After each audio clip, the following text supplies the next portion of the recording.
തിരുക്കുമാരനും ദൈവമാതാവിനും ഒരു കോടി നന്ദി അർപ്പിക്കുന്നു. എൻ്റെ പേര് നീനു. ഞാൻ തുമ്പോളി ഇടവകക്കാരിയാണ്. എന്നെ കല്യാണം കഴിച്ച് അയച്ചേക്കുന്നത് കാഞ്ഞങ്ങാട് പാണത്തൂർ ഇടവകയിലേക്കാണ്. ഞാൻ നേഴ്സാണ്. നോർക്ക വഴി ജർമ്മനിയിലേക്കുള്ള B1 എക്സാം എഴുതി നിൽക്കുമായിരുന്നു. ഞാൻ ഫസ്റ്റ് അറ്റംപ്റ്റിൽ എനിക്ക് 2 മൊഡ്യൂളേ കിട്ടിയുള്ളൂ. 2 പോയി. റീഡിങ്ങും റൈറ്റിങ്ങും എനിക്ക് പോയി. അതിനുശേഷം ഞാനൊരു 1.5 മാസം പ്രഗ്നൻ്റ് ആയിരുന്നു. എനിക്ക് അബോർഷനും ആയി. മനസ്സ് മൊത്തത്തിൽ തകർന്നിരിക്കുന്ന ഒരവസ്ഥയിലായിരുന്നു. അങ്ങനെ ഞാൻ DNC ഒക്കെ കഴിഞ്ഞു. ആലപ്പുഴ എൻ്റെ വീട്ടിലേക്ക് ഞാൻ റെസ്റ്റ് എടുക്കാനായിട്ടായിട്ട് 1 മാസത്തേക്ക് ഇങ്ങോട്ട് വന്നു. എൻ്റെ 2 അമ്മമാരും ഉടമ്പടിയിലുള്ളവരാണ്. നല്ലോണം പ്രാർത്ഥിക്കുന്നവരും കുടുംബ പ്രാർത്ഥനയിൽ എല്ലാ ദിവസവും മുടങ്ങാതെ നടത്തുന്നവരുമാണ്. അപ്പോൾ 2 പേരും എൻ്റെ അടുത്ത് പറഞ്ഞായിരുന്നു ഉടമ്പടി എടുക്കുക.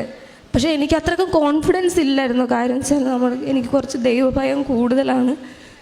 നമ്മൾ തുടങ്ങിയിട്ട് മുടങ്ങിപ്പോയാൽ അത് നല്ലതല്ല. അത് കാരണം ഞാൻ ഒരുപാട് ഇരുന്ന് പ്രാർത്ഥിച്ച് എടുത്ത ഒരു തീരുമാനമായിരുന്നു ഉടമ്പടി എടുക്കുക എന്നുള്ളത്. 25-ാം തീയതി ഞാനിവിടെ വന്നു. അല്ലാതെ എനിക്ക് ഉറക്കമില്ല, ഭയങ്കര ഒരു ഡിപ്രഷൻ സ്റ്റേജിൽ പോലെ ആയിരുന്നു എനിക്ക്. മിക്ക ദിവസവും ഇവിടെ വരും. മിക്ക ദിവസവും വൈകുന്നേരങ്ങളിലാണ് ഞാനിവിടെ വരുന്നത്. എനിക്ക് ഇവിടെ നിന്ന് ഇങ്ങോട്ട് കുറച്ച് ദൂരമേ ഉള്ളൂ. ഇവിടെ അടുത്താണ് തുമ്പോളി. ഞാനിവിടെ വന്നിരുന്ന് പ്രാർത്ഥിക്കും. മാതാവിൻ്റെ മുഖത്ത് നോക്കി തന്നെ വെറുതെ ഇരിക്കും. കൂടുതലൊന്നും പ്രാർത്ഥിക്കാൻ പോലും എനിക്ക് പറ്റുന്നില്ല. എനിക്ക് കുറച്ച് സമാധാനം തരണം, എനിക്കൊന്ന് ഉറങ്ങണം എന്ന് മാത്രമേ ഞാൻ ആദ്യ ദിവസങ്ങളിലൊക്കെ പ്രാർത്ഥിച്ചിരുന്നുള്ളൂ. ഇവിടെ വന്നിരുന്ന് പ്രാർത്ഥിച്ച് പോകും. കുറച്ച് സമാധാനം കിട്ടും, നന്നായിട്ട് ഉറങ്ങും. ഞാനിങ്ങനെ 25-ാം തീയതി രാവിലെ തന്നെ ഇവിടെ വന്നു. ഇവിടെ വന്നിരുന്ന് പ്രാർത്ഥിച്ചിരുന്നപ്പോൾ കുമ്പസാരിക്കാനുള്ളവർ പോയി കുമ്പസാരിച്ചോ എന്ന് പറഞ്ഞു. അങ്ങനെ കുമ്പസാരിച്ചു. ഇവിടെ വന്ന് കുർബാന കൈക്കൊണ്ടു. കുർബാനയിൽ പങ്കെടുത്ത് കുർബാന കൈക്കൊണ്ടു. പിറ്റേ ദിവസം തന്നെ ഞാൻ 26-ാം തീയതി ഇവിടെ വന്നു ഉടമ്പടി എടുത്ത് പ്രാർത്ഥിച്ചു. അന്ന് തൊട്ട് എനിക്ക് നല്ല സമാധാനമുണ്ട്. ഒരു എന്താ പറയുക, ഒരു ടെൻഷനോ ആദ്യം ഒന്നും ഇല്ലായിരുന്നു. 28-ാം തീയതി ജപമാല റാലിയിൽ പങ്കെടുത്തു. നല്ല വിശ്വാസത്തോടെ ഒരു നേരം പോലും കൊന്ത എത്തിക്കാതെ അല്ലാതെ നല്ല രീതിയിൽ തന്നെ കൊന്ത എത്തിച്ച് എനിക്ക് ജപമാല റാലി പങ്കെടുക്കാൻ പറ്റി. അങ്ങനെ ഇരിക്കെയാണ് എനിക്ക് B1-ൻ്റെ പോയ മൊഡ്യൂൾ എഴുതിയെടുക്കണമല്ലോ. അപ്പോൾ ഹോസ്പിറ്റലൈസ്ഡ് ഒക്കെ ആയത് കാരണം 2ാമതുണ്ടായിരുന്ന എക്സാം എനിക്ക് അറ്റൻഡ് ചെയ്യാൻ പറ്റിയില്ല. അപ്പോൾ ഇനി 3ാമതൊരു എക്സാം ഉണ്ടെങ്കിൽ അത് ജനുവരിയിൽ ഉണ്ടാവുകയുള്ളൂ എന്നിങ്ങനെ ഗോയത്തയുടെ സൈറ്റിലൊക്കെ ഉണ്ടായിരുന്നു. അപ്പോൾ ഞാൻ മാതാവിൻ്റെ അടുത്ത് പ്രാർത്ഥിച്ചു, എൻ്റെ മാതാവ് എത്രയും പെട്ടെന്നൊന്ന് എക്സാം എഴുതാൻ പറ്റിയിരുന്നെങ്കിൽ ഈ മാസം തന്നെ അങ്ങ് എക്സാം ഉണ്ടായിരുന്നെങ്കിൽ അതും കൂടെ അറ്റൻഡ് ചെയ്ത് എനിക്കിനി പാണത്തൂർ വീട്ടിലേക്ക്, എൻ്റെ ഹസ്ബൻഡിൻ്റെ വീട്ടിലേക്ക് പോകാമായിരുന്നല്ലോ. ഞാൻ ഇങ്ങനെ പ്രാർത്ഥിച്ചിരുന്നതിൻ്റെ ആ സമയത്ത് തന്നെ എനിക്ക് മെയിൽ വന്നതോടൊപ്പം തന്നെ ഗോയത്തിൽ നിന്ന് വിളിച്ചു. ഇങ്ങനെ 18-ാം തീയതി നവംബർ 18-ാം തീയതി എക്സാം സ്ലോട്ട് റെഡി ആയിട്ടുണ്ട്, നിങ്ങളിപ്പോൾ എക്സാം എഴുതുന്നുണ്ടോ എന്ന്. അപ്പം ഞാൻ പറഞ്ഞു എക്സാം എഴുതുന്നുണ്ട്. അങ്ങനെ ഞാൻ നവംബർ 18-ന് എക്സാം എഴുതാൻ പോയി. അതിനു മുമ്പായിട്ട് ഞാൻ പഠിക്കാനായിട്ട് ഇരിക്കാൻ നോക്കും, പക്ഷെ എനിക്ക് പഠിക്കാൻ പറ്റുന്നില്ല. എനിക്ക് ഭയങ്കര സങ്കടവും ഒക്കെ ആയിരുന്നു. എനിക്ക് പഠിക്കാനായിട്ട് പറ്റുന്നേ ഉണ്ടായിരുന്നില്ല. ഒന്ന് പ്രാർത്ഥിച്ച് എങ്ങനെയെങ്കിലും ഒന്ന് ബുക്ക് തുറക്കും. ഞാൻ ഇതിൻ്റെ എക്സാമിൻ്റെ വർക്കൗട്ട് ചെയ്യുമായിരുന്നു. മോഡൽ ടെസ്റ്റൊക്കെ നോക്കും. അപ്പോൾ റീഡിങ് ഞാൻ നോക്കി അതിൻ്റെ ആൻസർ നോക്കാൻ നേരത്ത് മാർക്ക് വരുന്നത് 8 മാർക്ക്, 9 മാർക്ക്, 14 മാർക്കൊക്കെയാണ്. നമുക്ക് റീഡിങ്ങിന് മിനിമം സ്കോർ വേണ്ടത് 18ആണ്. അതിൻ്റെ 7 അയലത്ത് പോലും വരുന്നില്ല. ഞാനാണെങ്കിൽ not by merit but by the grace of God എന്ന് ഞാൻ എപ്പോഴും മനസ്സിൽ പ്രാർത്ഥിച്ചുകൊണ്ടിരുന്നു. ഞാൻ മാതാവിൻ്റെ അടുത്ത് പറഞ്ഞു, മാതാവ് നിനക്കറിയാലോ എൻ്റെ അവസ്ഥ, എനിക്കിനി നീയേ ഉള്ളൂ, എൻ്റെ കഴിവുകൊണ്ട് ഇനി ഒന്നും നടക്കത്തില്ല. കാരണം വെച്ചാൽ ഓഗസ്റ്റ് 5-ാം തീയതി ഞാൻ ബുക്ക് മടക്കി വെച്ചതാണ് എക്സാം കഴിഞ്ഞ്. പിന്നെ ഞാൻ ബുക്ക് തുറന്ന് നോക്കിയിട്ടില്ല. സെപ്റ്റംബർ, ഒക്ടോബർ, നവംബർ ആയി. 18-നാണ് പരീക്ഷ. നവംബർ ആണ് ഞാൻ ബുക്ക് തുറക്കുന്നത്. എനിക്കൊന്നും മനസ്സിലാവുന്നില്ല. എന്ത് തുടങ്ങണം, എന്ത് എഴുതണമെന്നൊന്നും അറിയത്തില്ല. ഞാൻ റൈറ്റിംഗ് ഒന്നും എഴുതി പോലും നോക്കിയിട്ടില്ല. ഞാൻ വെറുതെ ക്വസ്റ്റ്യൻ വായിച്ചു നോക്കി, മനസ്സിലൊന്നും ഇങ്ങനെ ഒന്ന് പറഞ്ഞു നോക്കും. അല്ലാണ്ട് ഞാൻ പേനയെടുത്ത് അതിൻ്റെ എഴുതി നോക്കിയിട്ടേ ഇല്ല.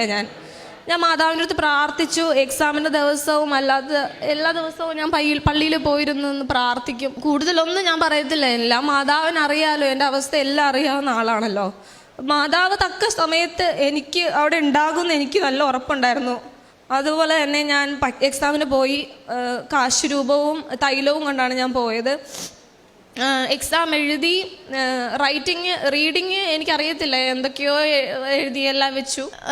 റൈറ്റിങ് ഞാൻ 2 ക്വസ്റ്റ്യൻ എഴുതി. 3ാമത്തെ ക്വസ്റ്റ്യൻ എനിക്ക് സമയം ഒട്ടും തികഞ്ഞില്ല. ഞാൻ ആദ്യത്തെ എഴുതി, പിന്നെ എനിക്ക് വായിച്ച് നോക്കിയിട്ട് തെറ്റാണെന്ന് തോന്നി, അത് ഞാൻ പിന്നെയും വെട്ടി. അങ്ങനെ അവസാനം എന്തൊക്കെയോ എഴുതി കുത്തിക്കുറിച്ച് വെച്ച് ഞാൻ ഇറങ്ങി പരീക്ഷ കഴിഞ്ഞ്. എന്നിട്ട് ഞാൻ ഇവിടെ അടുത്ത പള്ളിയുണ്ട്, കൊച്ചി കോയത്തല എക്സാം ചെയ്ത അടുത്ത പള്ളിയുണ്ട്. ആ പള്ളിയിൽ പോയിരുന്ന് പ്രാർത്ഥിച്ചു, എൻ്റെ മാതാവേ ഞാൻ അമ്മയുടെ കയ്യിൽ ഞാൻ ഏൽപ്പിക്കുവാണ്. അമ്മച്ചി എന്താണെന്ന് വെച്ചാൽ എനിക്ക് ഈശോയോട് പറഞ്ഞ് എനിക്കിത് സാധിച്ചു തരണം. അങ്ങനെ 45ാമത്തെ ദിവസം, ഞാൻ ഉടമ്പടി എടുത്ത് 45ാമത്തെ ദിവസം, അത് ഡിസംബർ 10-ാം തീയതി എൻ്റെ റിസൾട്ട് വന്നു. ഞാൻ വൈകുന്നേരം എനിക്ക് കുഞ്ഞിന് ചോറ് കൊടുത്തുകൊണ്ടിരിക്കുകയാണ്. അപ്പം ഒരു 7 മണിയായിട്ടുണ്ടാകും. മൊബൈൽ കാണിച്ചാൽ കൊടുക്കുന്നത്. അപ്പോൾ മൊബൈലിൽ മെയിൽ വന്നു. മെയിലിൽ ഞാൻ കണ്ടു റിസൾട്ട് വന്നു. എനിക്ക് നോക്കാനായിട്ട് ഒരു ധൈര്യവും ഇല്ല. ഞാൻ എൻ്റെ കൂട്ടുകാരനെ വിളിച്ച് പറഞ്ഞു, ഇങ്ങനെ റിസൾട്ട് വന്നിട്ടുണ്ട്, നീ ഒന്ന് നോക്കിയിട്ട് എനിക്ക് എൻ്റെ സ്ക്രീൻഷോട്ട് ഒന്ന് അയച്ചു തരണം, എനിക്ക് നോക്കാൻ പറ്റത്തില്ല എന്ന് പറഞ്ഞു. അത് പറഞ്ഞാൽ ഓക്കെ എന്ന് പറഞ്ഞു. അപ്പോൾ അത് കഴിഞ്ഞ് കുടുംബ പ്രാർത്ഥനയ്ക്കിരുന്നു. ഞാൻ നല്ലോണം പ്രാർത്ഥിച്ചു. ഞാൻ വീട്ടിൽ ആരോടും പറഞ്ഞില്ല എൻ്റെ റിസൾട്ട് വന്നിട്ടുണ്ടെന്നുള്ള കാര്യം. ഞാൻ എൻ്റെ മുറിയിൽ കയറി പ്രത്യക്ഷീകരണ പ്രാർത്ഥന ചൊല്ലി പ്രാർത്ഥിച്ചു. മാതാവിൻ്റെ ഫോട്ടോയുടെ മുമ്പിൽ നിന്ന് ഞാൻ റിസൾട്ട് നോക്കി. ഞാൻ പാസ്സായി 2നും. അങ്ങനെ ആദ്യത്തെ നിയോഗം എൻ്റെ അമ്മ സാധിച്ചു തന്നു. സമയച്ചുരുക്കത്തിൻ്റെ മാതാവാണ്. എനിക്ക് ശരിക്കും സന്തോഷമായി. അങ്ങനെ എനിക്ക് എൻ്റെ ചേച്ചി പ്രഗ്നൻ്റ് ആയിരുന്നു. ഡെലിവറി ഡേറ്റ് അടുത്ത് വരാണ്. പുള്ളിക്കാരി കുവൈറ്റിലാണ്. അവർ ഹസ്ബൻഡും വൈഫും പിന്നെ 5 വയസ്സുള്ളൊരു മോളും ആണുള്ളത്. അവരൊറ്റയ്ക്കേ ഉള്ളൂ. പുള്ളിക്കാരൻ നേഴ്സാണെങ്കിൽ കൂടി ഒരു ഇഞ്ചക്ഷൻ എടുക്കുന്ന പോലും പുള്ളിക്കാരിക്ക് പേടിയാണ്. അപ്പോൾ അങ്ങനെ ഒരാൾ ഇങ്ങനെ ഡെലിവറിക്ക് പോകുമ്പോൾ ഭയങ്കര ടെൻഷനും കാര്യങ്ങളുള്ള ആളാണ്. ആരും കൂടെ ഇല്ലല്ലോ. എൻ്റെ മാതാവേ, അമ്മ കൂടെ ഉണ്ടായിരിക്കണം, എല്ലാത്തിനും ഒരു കോംപ്ലിക്കേഷനും ഇല്ലാതെ കൊച്ചിനെ കിട്ടണമെന്ന് ഞാൻ പ്രാർത്ഥിച്ചു. അങ്ങനെ നവംബർ 7-ാം തീയതി ചേച്ചി ഡെലിവറി നടന്നു. ഒരു ആൺകുഞ്ഞിനെ കിട്ടി. പിന്നെ 3ാമത്തേത് എൻ്റെ ജർമ്മനിയിലേക്ക് പോകുന്ന അതിൻ്റെ പ്രോസസ്സ് വേഗമാകാൻ വേണ്ടിയിട്ടായിരുന്നു. അപ്പം ഞാൻ മാതാവിൻ്റെ അടുത്ത് എപ്പോഴും പ്രാർത്ഥിക്കാനും, മാതാവേ ഞാൻ ഉടമ്പടി എടുത്തിട്ട് എനിക്ക് 90 ദിവസം ആകാൻ കുറച്ച് ദിവസങ്ങൾ കൂടെ ഉള്ളൂ. എനിക്ക് അമ്മ മാതാവേ എനിക്ക് ഒന്ന് കാണിച്ചു തരണം, എനിക്കൊരു അടയാളം തന്നേ പറ്റുള്ളൂ. അങ്ങനെ 89ാമത്തെ ദിവസം എനിക്ക് അതിൻ്റെ ഒരു അപ്ഡേഷൻ കിട്ടി. എനിക്ക് മെയിൽ വന്നു. അവിടുത്തെ അനർക്കിങ്ങനെ റെക്കഗ്നീഷൻ പ്രോസസ്സിൻ്റെ സ്റ്റെപ്പ് ഫസ്റ്റ്, അതായത് നമ്മൾക്ക് അവിടെ ചെന്നിട്ട് എക്സാമും കാര്യങ്ങളും ഉണ്ടാകും. നമ്മളുടെ നഴ്സിംഗ് കരിക്കുലവും അവിടുത്തെ ഇതുമായിട്ട് മാച്ച് ആകുന്ന രീതിയിൽ നമ്മൾ അവിടുത്തെ റിക്വയർമെൻറ്റ്സ് പൂർത്തിയാകാൻ വേണ്ടി കുറച്ച് ക്ലാസ്സും കാര്യങ്ങളൊക്കെ ഉണ്ടാകും. അത് നമ്മൾ അറ്റൻഡ് ചെയ്ത് എക്സാം എഴുതണം. അത് ഇതാണ് ഇത്ര നാളിനുള്ളിൽ കംപ്ലീറ്റ് ആക്കണമെന്നൊക്കെ പറഞ്ഞിട്ടൊരു മെയിലാണ് എനിക്ക് വന്നത്. അപ്പോൾ എനിക്ക് മനസ്സിലായി എൻ്റെ റെക്കഗ്നീഷൻ പ്രോസസ്സ് അവിടെ സ്റ്റാർട്ടായി. ഇന്ന ദിവസം അവരെൻ്റെ ഇതെല്ലാം വായിച്ചിട്ടുണ്ട്, അവിടെ ചെന്നു ഇന്ന കാര്യങ്ങളാണെന്ന് എനിക്ക് 89ാമത്തെ ദിവസം എനിക്കത് മനസ്സിലായി. ഞാൻ മാതാവിന് ഒരുപാട് നന്ദി പറഞ്ഞു.